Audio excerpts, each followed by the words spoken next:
नमस्कार दोस्तों, stock market studies में फिर से एक बार आपको बहुत-बहुत स्वागत है।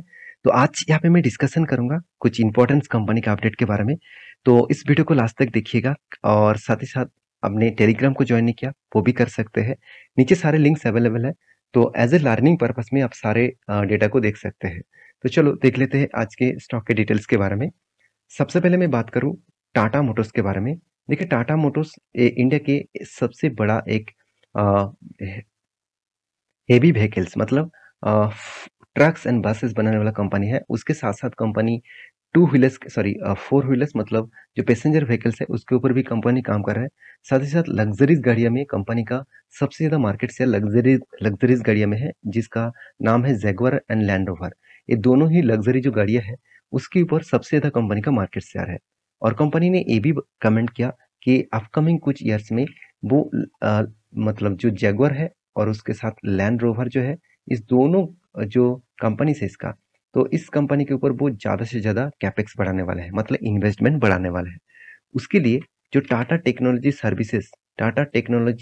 सर्विसेज जो कंपनी है, उस कंपनी का जो आईपीओ है, वो मार्केट में लेके आ रहा है और आईपीओ जब बेचेंगे, उसका उस पैसे से वो जैगुआर और लैंड रोवर में इन्वेस्टमेंट करेंगे। तो इस सारे बात मैं इसीलिए बता रहा हूँ क्योंकि कंपनी के स्ट्रेंथ के बारे में अगर आपको पता नहीं है, तो आप उस कंपनी के ऊपर भरोसा करके बैठ नहीं सकते। क्योंकि कंपनी का अगर मान के चलिए बिजनेस ही ठीक-ठाक नहीं है और उसका विज़न क्लियर नहीं है, तो उस कंपनी के ऊपर इन्वेस्ट करने से क्या फ़ायदा? आज आपको शायद प्रॉफ़िट दे दे, कल आपको बड़ा लॉसेस देने का चांसेस दिखेगा। तो मेरे कहने का मतलब आप समझ रहे हैं। तो कंपनी के जो अभी भी फिलहाल का जो सिनेरियो है वो अभी भी नेगेटिव्स है। नेगेटिव्स मतलब वीकनेस में है क्योंकि कंपनी की जो डेप्थ है वो बहुत ज़्यादा था, 5% के ऊपर डेप्थ था, आज 3% के ऊपर डेप्थ है। इसका मतलब 2% डेप्थ कम करना इतना छोटा-मोटा मत समझ लेना। इतनी बड़े कंपनी का डेप्थ कम करना तो इतना आसान नहीं होगा। तो कंपनी का डेप्थ कम किया, कंपनी पिछले कुछ सालों में कंपनी लॉस कर रहे थे। कंपनी इस बार प्रॉफिट भी जनरेट किया और साथ ही साथ कंपनी का देखिए यहाँ पे ध्यान दीजिएगा, कंपनी का मार्केट कैप कितना है? 2,22,000 करोड़ और डेप्थ कितना है? 1,35,000 करोड़ के आसपास। तो कंपनी में 50% के से भी ज़्यादा कंपनी का डेप्थ है। तो इस बेसिस में कंपनी की एक तो प्रेशर हमेशा है और फ्यूचर में कितना प्रेशर रहेगा कि क्लियर होगा वो तो आपको दिखेगा। कंपनी के जो टोटल नेट प्रॉफिट है, सेल्स देखिए सेल्स कंपनी ने हर साल अच्छा खासा सेल्स किए। ऐसे नहीं कि सेल्स को मेंटेन नहीं किया, कंटिन्यूअसली कंपनी सेल को मेंटेन किया। उस बेसिस में कंपनी एक्सपेंस को भी मेंटेन किया और उस बेसिस में कंपनी का नेट प्रॉफिट कंटिन्यूअसली यहाँ पे पॉजिटिव में दिखाया।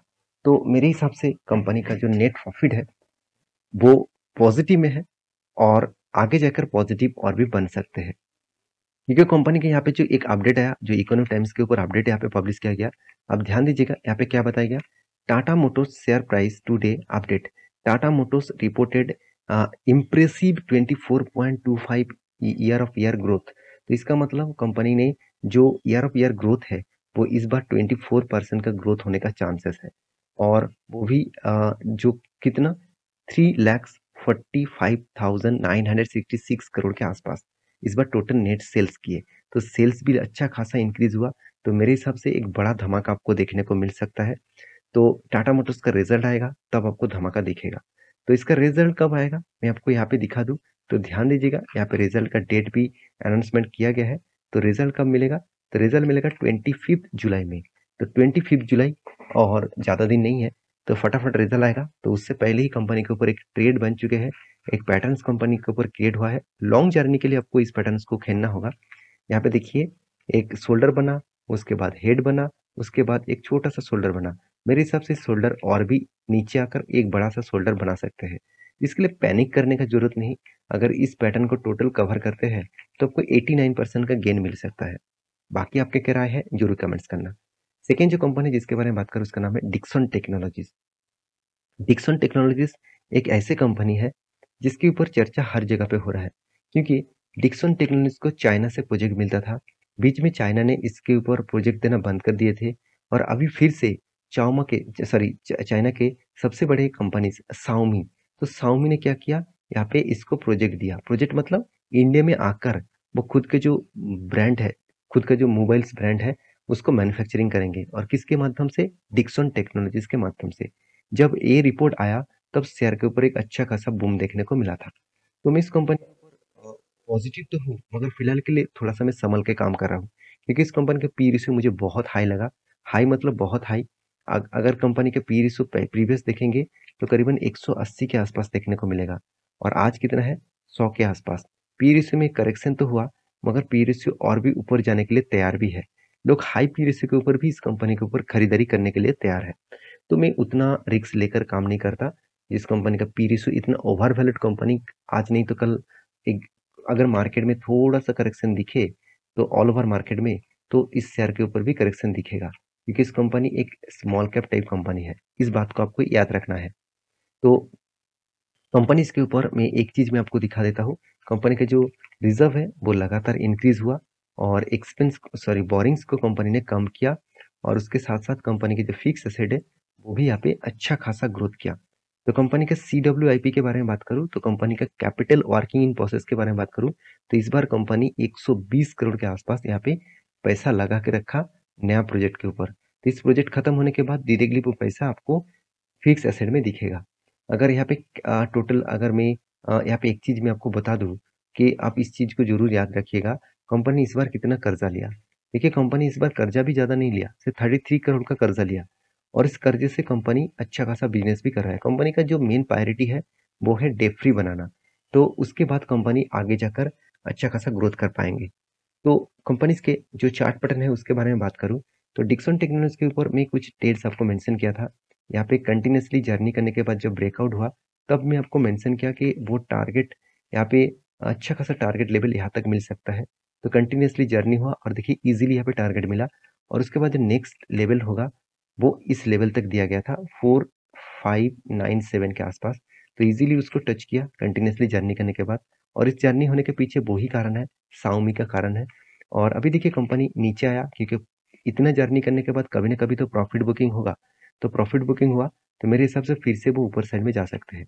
अगर एक बात आप याद रखिएगा, अगर इस लेवल को वो रिटेस्ट करके ऊपर जाता है, तो एक बड़ा सा आपको एक पैटर्न दिखेगा।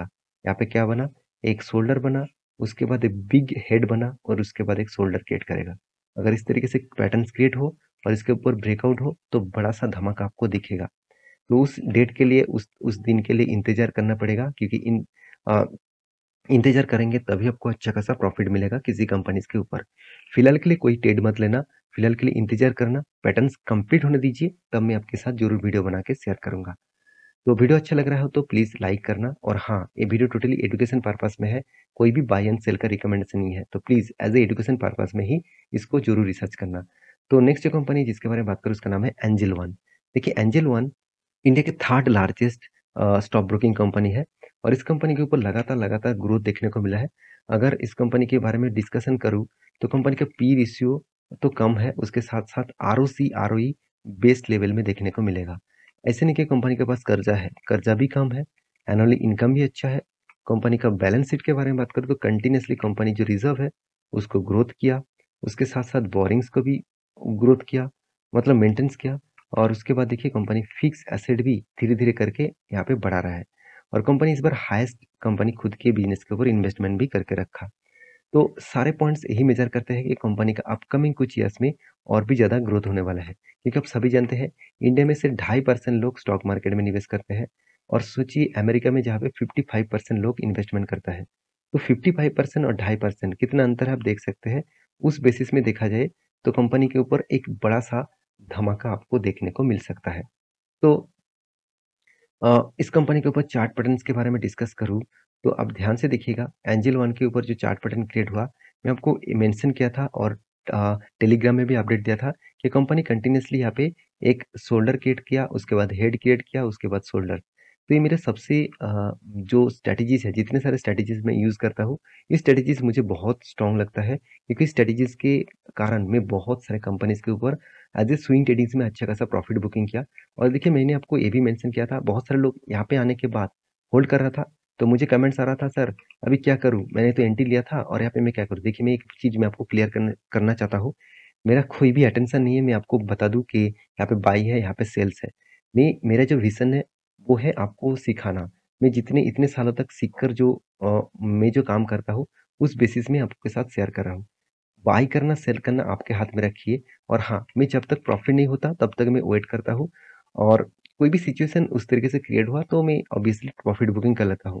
तो आपको उस बेसिस में काम करना है। आपको अगर रिस्क लग रहा है कि हाँ, या इसके बाद गिर सकता है, तो आप आपके हिसाब से प्रॉफिट बुकिंग करें कि होल्ड करें, वो ज़रूर स्टडी करके काम करना। क्योंकि मैं कोई सेबी रजिस्टर्ड पर्सन नहीं हूँ कि मैं आपको रिकमेंड करूँ। तो इसलिए मैं रिकमेंड कर नहीं सकता। मैं आपको खुद को डिसीजन लेना पड़ेगा इस जगह पे। तो ना लास्ट जो कंपनी जिसका नाम है अतुल ऑटो। देखिए आप सभी जानते हैं अतुल ऑटो के ऊपर विजय केडिया जी बहुत पहले से ही निवेश करके रखा, और इस कंपनी के ऊपर पिछले दिनों में एक धमाका परफॉर्मेंस देखने को मिला था। करीबन 10.5% के आसपास यहाँ पे देखने को मिला था ग्रोथ। तो एक दिन में 10.5% के आसपास जर्नी सिर्फ एक ही वजह से हुआ था, वो है विजय केडिया जी का इन्वेस्टमेंट। देखिए विजय केडिया जी आप सभी जानते हैं एक मतलब पॉपुलर इन्वेस्टर है, और उन्होंने आज तक की जितने सारे स्टॉक के ऊपर निवेश किया उनके सारे स्टॉक लिस्ट में ज़्यादा से ज़्यादातर small and mid cap type companies है। तो mid cap and small cap type company के ऊपर ही उन्होंने निवेश किया, और उनके पोर्टफोलियो में अतुल का शेयर बहुत पहले से ही है। अगर मैं इसके बारे में डिस्कशन करूँ तो ध्यान दीजिएगा, प्रोमोटर के पास जो होल्डिंग्स है उससे कई गुना ज़्यादा पब्लिक के पास है। और इस चीज देखने वाला बात है कि सबसे ज्यादा होल्डिंग्स किसके पास है, ध्यान दीजिएगा, विजय केडिया जी के पास। मेरे हिसाब से विजय केडिया जी कंपनी का प्रोमोटर ना बन जाए, क्योंकि उनके पास ही देखिए 13.5% इस बार प्रोमोटर के मतलब इस कंपनी के ऊपर डबल के आसपास यहाँ पे उन्होंने होल्डिंग को इंक्रीज किया। और उनके जो सिक्योरिटीज कंपनी है केडिया सिक्योरिटीज प्राइवेट लिमिटेड, उस कंपनी के माध्यम से भी कंपनी के ऊपर 1.23% का होल्डिंग्स किया। और यही रिपोर्ट यहाँ पे पब्लिश किया गया कि ये कंपनी इसके ऊपर 9% का जंप या 10% के आसपास जंप इसीलिए देखने को मिला क्योंकि अतुल ऑटो के ऊपर एक बड़ा इन्वेस्टमेंट विजय केडिया जी ने किया है। तो इस वजह से मैं आपको जरूर कहूंगा कि उनका जो परसेंटेज था 13.70%, मत सॉरी 7.05% का होल्डिंग्स था, वो बढ़ के हो चुके 13.70%। तो डबल के आसपास होल्डिंग इसलिए किया। तो इसलिए मैं आपको हमेशा बोलता हूँ बड़े इन्वेस्टर को फॉलो करिए, उन्होंने किस वजह से इस कंपनी को खरीदारी की है उसको ढूंढिए। अगर पता चल गया तो आप भी उसको फॉलो करके उस स्टॉक के ऊपर पैसा कमा सकते हैं। मैं भी फॉलो करता हूँ, ऑब्वियसली फॉलो करता हूँ, और मैं गुरु मानता हूँ विवेक जी, सॉरी विजय केडिया जी को। और मतलब उन्होंने जिस तरीके से कंपनीज को पिक किया, उनके बहुत सारे कंपनी लॉसेस भी दिया, ऐसे नहीं कि लॉसेस नहीं दिया, मगर बाकी कंपनीज ने उसको मल्टीपल का रिटर्न दिया, 100 टाइम्स तक रिटर्न दे दिया। तो इस कंपनी ने क्या किया अतुल ऑटो ने, वो मैं आपको चार्ट पैटर्न में दिखाऊंगा।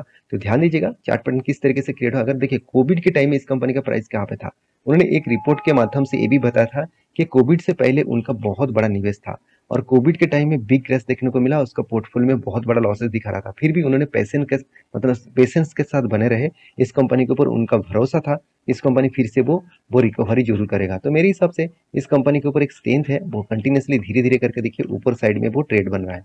तो बार बार वो एक ही रेंज को टेस्ट कर रहा था, यहाँ पे। उसके बाद देखिए पिछले दिनों में एक बड़ा सा कैंडल दिखा, क्यों दिखा, क्योंकि विजय केडिया जी ने इन्वेस्टमेंट किया तो इसके इतने बड़े क्वांटिटी उठाया गया, तो इस शेयर के ऊपर तो बूम दिखेगा। तो मेरे हिसाब से इस कंपनी के ऊपर भी फोकस रखिएगा और रिसर्च करने के बाद ही काम करना, क्योंकि इस कंपनी की जो स्ट्रेंथ है, मैं एक चीज में आपको फटाफट दिखा देता हूँ। कंपनी के ऊपर जो आरओसी है वो 4% के आसपास है, और आरओई एकदम ना के बराबर है। फिर भी देखिए इस कंपनी के ऊपर उन्होंने भरोसा किया। मुझे इस कंपनी बहुत ओवर वैल्यूड कंपनी लगता है, क्योंकि 280 इसका पी रेशियो है, इसका मतलब छोटा मोटा करेक्शन हो सकता है। तो देखिए उन्होंने किस बेसिस में खरीदारी की है, उनका क्या राय है, वो तो पता नहीं चलेगा। मेरे हिसाब से उनका कुछ अलग थिंकिंग है। तो एज ए लॉन्ग टर्म के लिए वो उन्होंने इन्वेस्टमेंट किया, ऐसे नहीं कि आज बाई किया कल सेल करेंगे, ऐसे वो करते नहीं है। वो लॉन्ग टर्म के लिए उस कंपनी के ऊपर खेलते हैं। तो यहाँ पे देखिए 8 ब्रांड के साथ काम करते हैं, जहाँ पे 8 ही ब्रांड इसके इलेक्ट्रिक जो जितने सारे वैन्स होते हैं, जितने सारे ऑटोस होते हैं, तो उस तरीके से प्रोजेक्ट के ऊपर कंपनी काम करते हैं।